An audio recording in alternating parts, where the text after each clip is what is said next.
Thank you, thank you. My story is that I was a pupil in the National School in Ballygems, Duff County, Cavan. Everybody heard of it, I hope.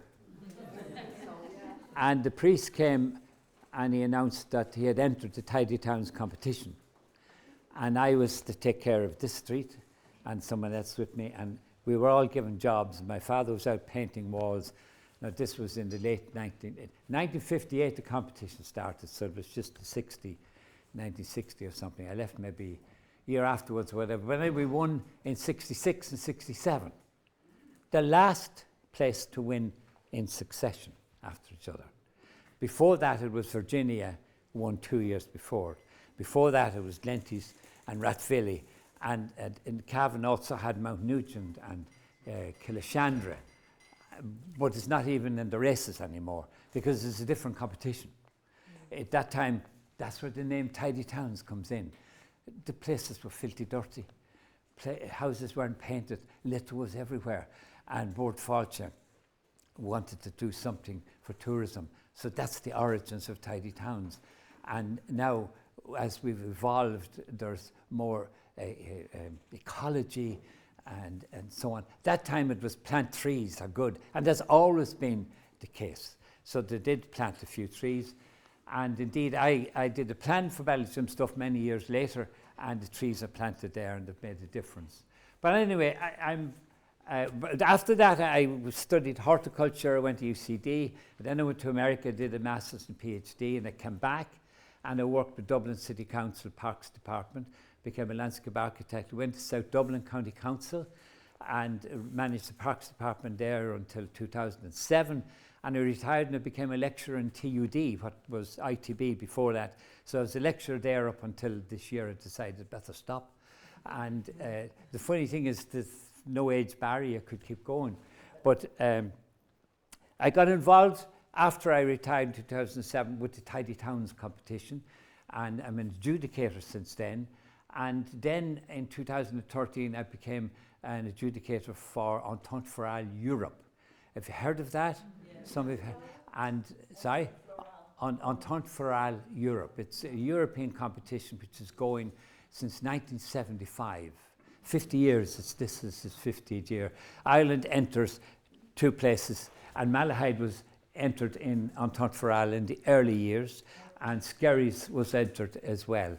So there's a lot of, and I can say that through Entente for All, I know a lot of people in Tidy Towns around the country because we mentored them for the competition. Whereas when we do the Tidy Towns adjudication, we can't talk to you. We can't, in fact, one guy got sacked from the job because he complained, he rang up the chair and said, "This is a terrible map." So anyway, it's a totally different way of adjudication. And the equivalent of Tidy Towns throughout Europe is very similar to Entente for All. You actually go and the place is presented to you. Ireland is probably the only place throughout Europe where it's anonymous for that whole 2 months. You don't know when the judge is coming. Although most people in small villages have their scouts out, and they'll know the minute you appear, and then you see all these people appearing from places. So it's very funny. Anyway, and sometimes it stops us from actually doing the place because we don't want to go and look and they're all there. You just go on somewhere else and come back when they're not there, you know. Anyway, I'm going to talk about Tidy Towns. What's after stopping? I hit the wrong button, did I? My goodness, what did I do?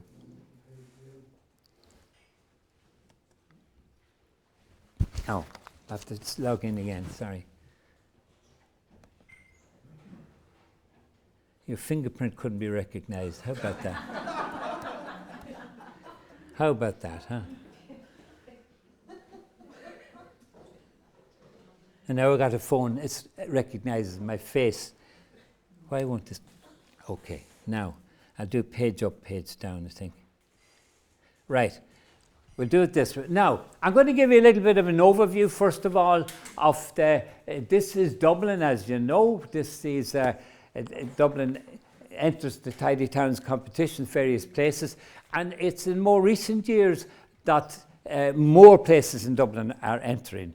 Because when I was in South Dublin County Council, or indeed Dublin City Council, we had no involvement with anybody who was entering Tidy Towns. And we started it a bit in South Dublin. But anyway, this year, the Carrick-on-Shannon is the overall winner, and it got 400 marks. And I'll talk about the marks now in a moment. Dublin had 57 entries.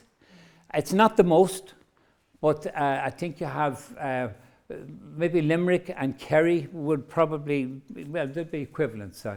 Now, you have 7 medals, 7 gold medals, 3 of which are in Fingal, and bronze medals, 3 in Fingal again.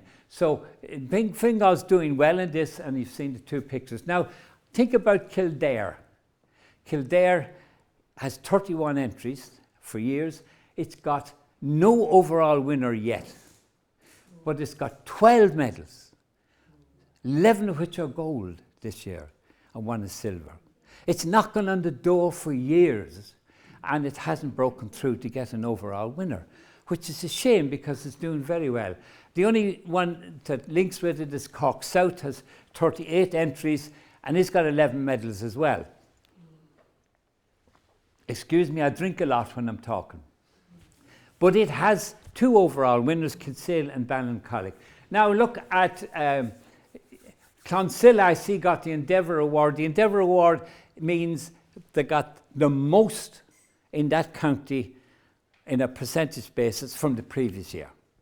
So the one that got the most percentage marks gets the Endeavour Award. The whole idea of these gold medals and silver, we don't decide that as judges. It's a mathematical thing. It's done by the computer. And it's got to do with how far away you are from the overall mark. So it's taken, Carrick-on-Shannon set the bar for 400 marks. And so you see, where is the gold medal? The gold medal, county first, is Dalkey, 399. It's very close to it, isn't it? Now, for the village, it doesn't need as much as it does for the town. So that's how it's all done by the computer. But the department is very anxious that people reach these standards, and we try every year to make sure we don't lose any people with medals. It's Bird Hill, for example, an overall winner a few years ago. It went down to bronze very quickly, and then it disappeared. And people were very, very upset. The whole purpose of this competition is to have people actively involved and doing everything. You know, you're worth 40 million euros to the country because you're not paid. And there's 30,000 people doing this. So this is the figure that's been put on it by some studies. And the overall winners are in that section, so the light isn't very good for going through that details, but well done for the 2 overall winners. Now, these are the marking scheme, and they're not set in gold or stone, they vary. And the reason that they're not the same is for historical purposes. For example, tidiness and litter control were 2 separate criteria at one stage. And we decided to put them together because they're not the same. Litter is litter, but tidiness has got to do with signs and what way the places are maintained and so on. But putting them together made more sense to us to do it. But then the other ones, community planning involvement, streetscape and green spaces, they're high because they've been in it from the beginning. The newer ones are the nature and biodiversity, which I'm going to talk a bit more, and that's why it's in red, and the sustainability. Now, years ago, one of the things I did in life, I set up the Tree Council of Ireland with others in 1985. And we decided where would we launch it and so on. And we came up with the idea at one stage of launching it in the town which won the Tidy Towns competition the previous year. So we did it in Arda, County Longford. I think it was 1988 or something like that. And they were thrilled. But in walking through the place with them, they were doing stuff that I thought was silly. sticking plant containers beside lovely stone walls. And they said, if we don't do that, we won't get marks. And I said, no, that's not right. So I spoke then with both Fáilte, and I went in and gave some talks to them about it. And since then, it's one of the things I focus on. Some people think it's about flowers and it's about plant containers, and they're not focusing on it as it should be. But this nature and biodiversity has brought in new ideas for people to change what they're at. Now, in a village like Clonegall years ago, they had something like 100 plant containers around the place, and we were mentoring them for Entente for Ireland, so you got to get rid of these containers. It broke their heart, because two ladies, this was their pet project, and so we got them to reduce them, and they were happier. There's less work, I know. But, okay, so that's the thing. Now we'll go on and more. The handbook was mentioned by Tara. The handbook used to be a written book. And when COVID came along, there was no Tidy Towns competition. So the judges as a group revised the handbook, and it's now a digital thing, and it's not one thing. You can download the details of the handbook for the 10 criteria. Not enough people read this. There's such valuable information in this. The section on green spaces and landscaping has 28 pages of very valuable information, and they were written by a lady called Mary Keenan, who's been the editor of the Irish Garden magazine for some years. Mary worked with us in South Dublin years ago. She was a lecturer in horticulture in the Botanic Gardens in the past. It's a fantastic piece. It's not read enough by people. And this is free, download it and read it. I know people read the reports all right, but there is the one on nature and biodiversity, that's just the cover of it. And it's not 28 pages, but nevertheless, it's very useful information, and Tara referred to it. Now, nature and biodiversity is there. The detail that's in it is to ask you to show your understanding and awareness of nature and biodiversity in your locality. That's what it's asking you to do. Show your understanding. And that's what's the problem. Some people don't understand it enough. But it's gaining traction very fast around the country, I find. Also, this may include protected areas. See, some people say, we don't have any fancy protected areas here. But you may have, and if you have, use them for your purposes of understanding. Areas important for conservation, waterways, field boundaries, coastal features. And may I say, that was a wonderful presentation by Kate this morning. I really enjoyed it. I thought it was very, very interesting and good. And Tara as well. It's wonderful. Great, as Hans said, educational. Show an appreciation of how your local species and habitats should be best managed and protected. And that's really getting to show your appreciation. That's the next step. And evidence of cooperation with expert groups and relevant authorities, especially in carrying out work in sensitive areas, is desirable. So those are the four major pins to look at when you're preparing your application. So what is biodiversity? Well, there are different types of biodiversity. You've got a diversity of species, which is probably the most easily understood, but you have a diversity of habitats, ecosystems as well, from waterways to areas. For example, we did studies on our parks, and we find places that have different habitats have far more species. So that second one leads into the diversity of species as well. But there's also a diversity of genes, a diversity of the genetic makeup within species. And that's maybe less conspicuous than the first two. This is to explain it as well. We're looking at this little environment. It's got mixed farming, it's got trees, it's got some houses and so on, but you can't see them so much with screen and so on. And as an idea, this is all the associated wildlife that this habitat supports. And then if you move and make this place a little bit more intense, you reduce the impact of biodiversity straight away. And that explains it, but you can't read it. And if you go a step further, you can see the difference. And this is really what it's about. So the agricultural community are looking at this as well. And this is, of course, showing you the contrast between the intensive situation here, where you do have various species, but as you move further, you have different ones and so on. And it's a sort of a nice sketch to explain it to you. Now, in this section, we talk about adaptation and we talk about mitigation. And if you look here on the left, you see a ring around biodiversity. Biodiversity fits into this section. And of course, adaptation and mitigation coincide in these parts where you have water conservation and green infrastructure. Green infrastructure is new language as well that's going around now, where you and the blue infrastructure and so on. But what is adaptation? This is the process of adjusting to the current and future effects of climate change. How are we going to adjust to this? Now, people are talking about 3 species that may die out as our climate changes, and that someone says species are moving north, that they're surviving better further north, which means maybe we'll have species in here that coming from further down.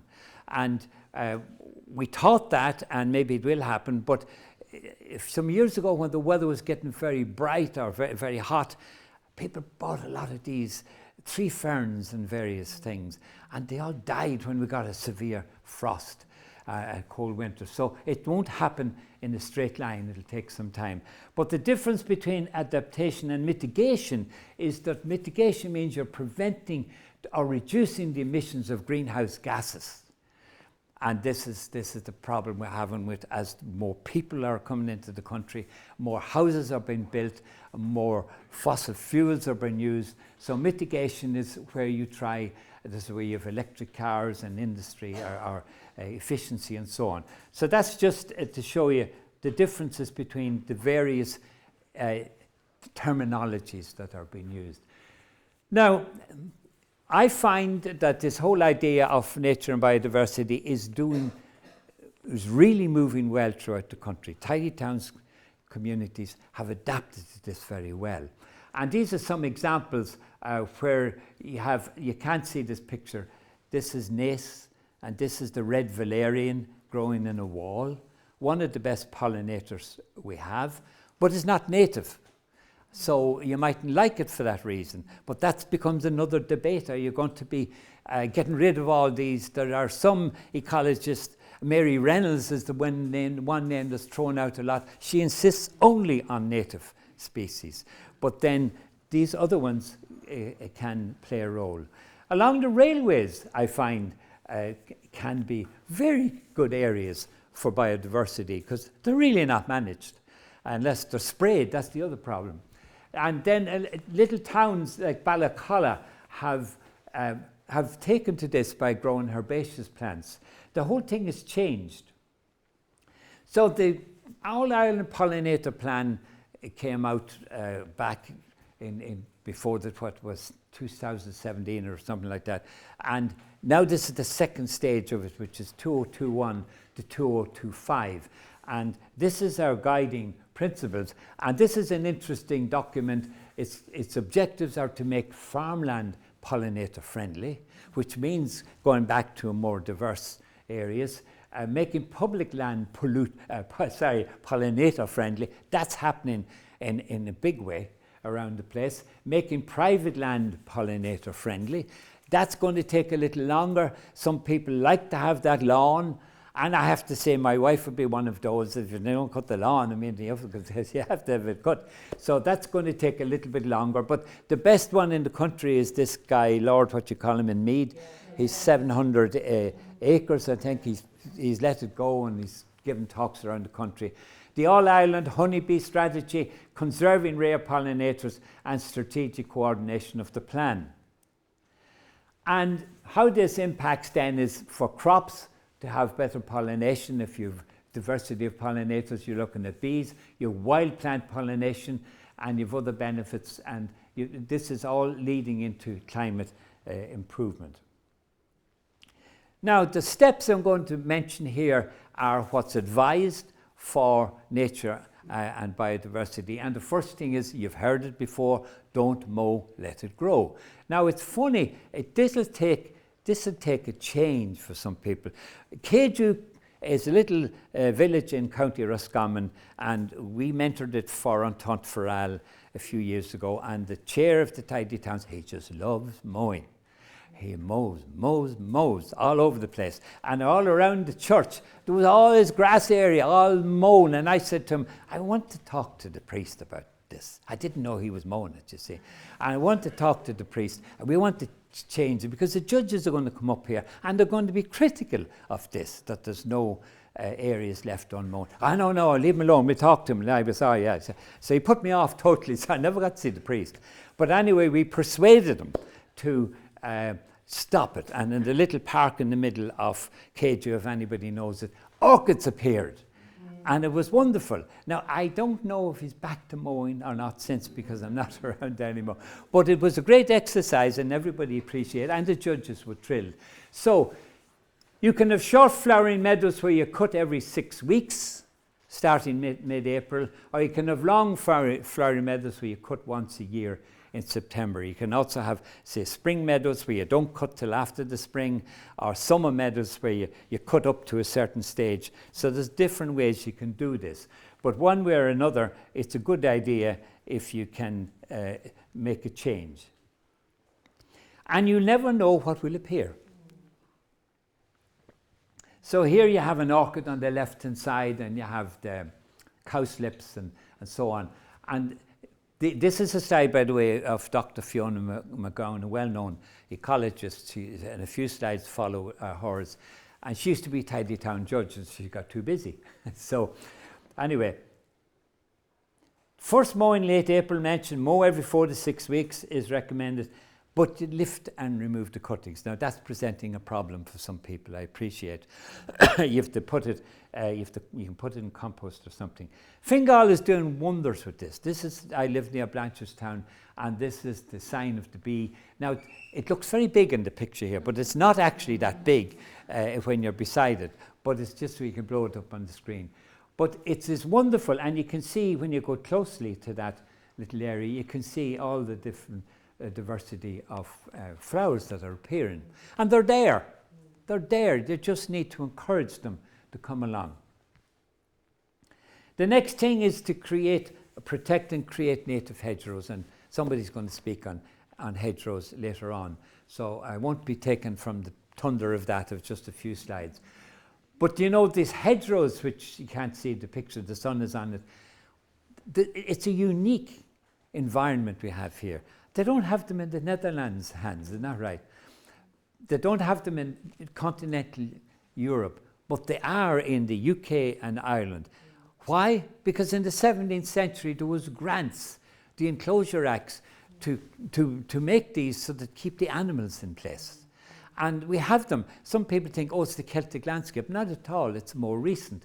And indeed, as the promotion to intensive agriculture proceeded, they were getting rid of these hedgerows, and now they're realising the value of the hedgerows. They are one of the best items we have, so they're important corridors for wildlife.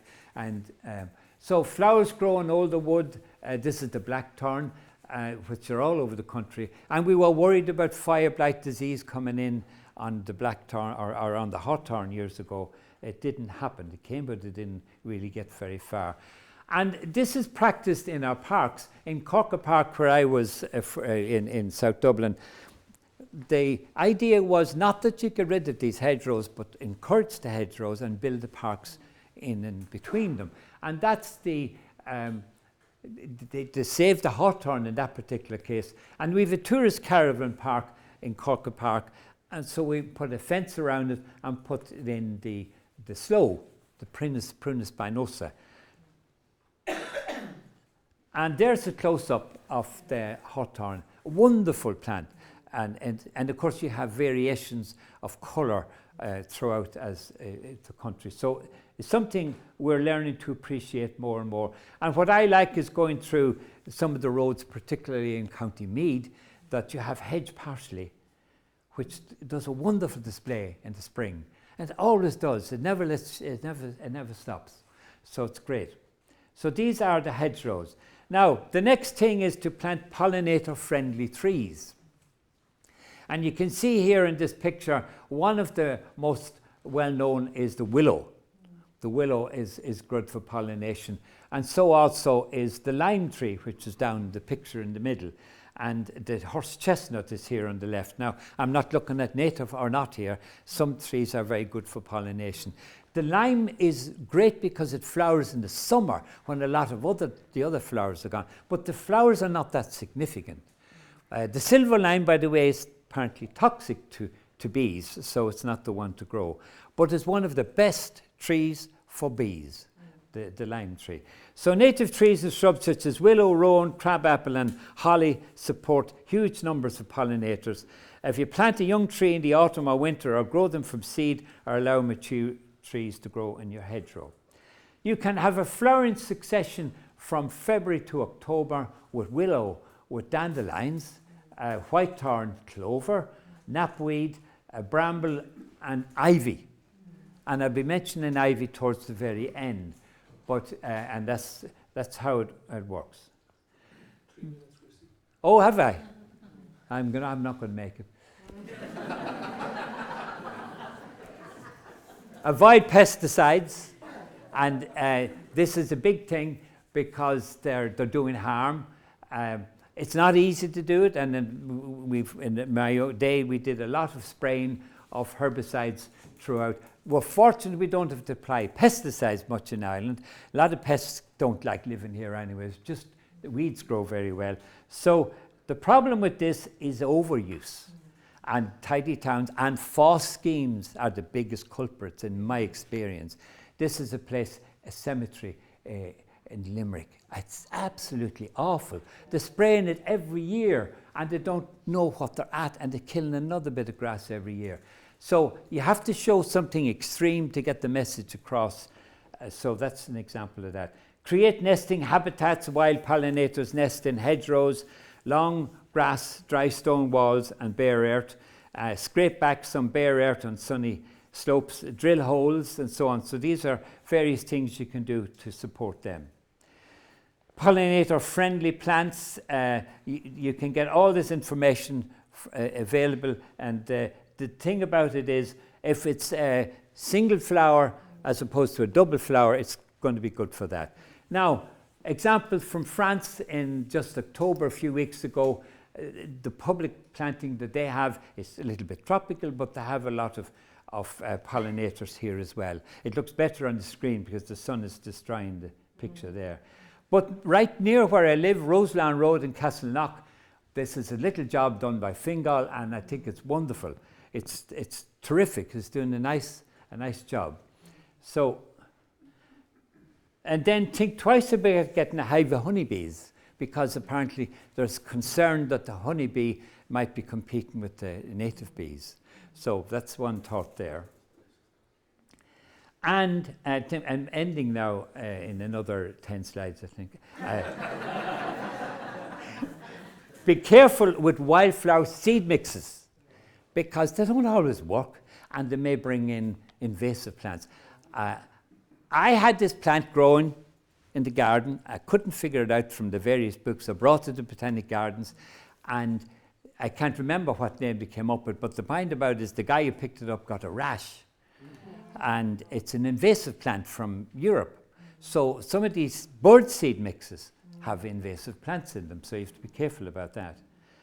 And just to show you what tidy towns are doing, Ballincollig, these are pictures I've taken in Ballincollig in 2022. It won it last year in 2024, and this is a roundabout, so they're doing a wonderful job with these plants. Now, that's just about wildflower meadows, non-native seeds. I'm not going to go through that. The fit count. You know about that, do you? The flower insect time count. You stand a simple survey, collect data on a total number of insects that visits a particular flower. And you can put this into your application, information on that. This used to be considered a derelict site. Isn't it a wonderful site? It's all clover. And clover makes its own nutrients from the air. So this is why clover does so well. Red clover and white clover. And then final slide is there are lovely videos that you can look at.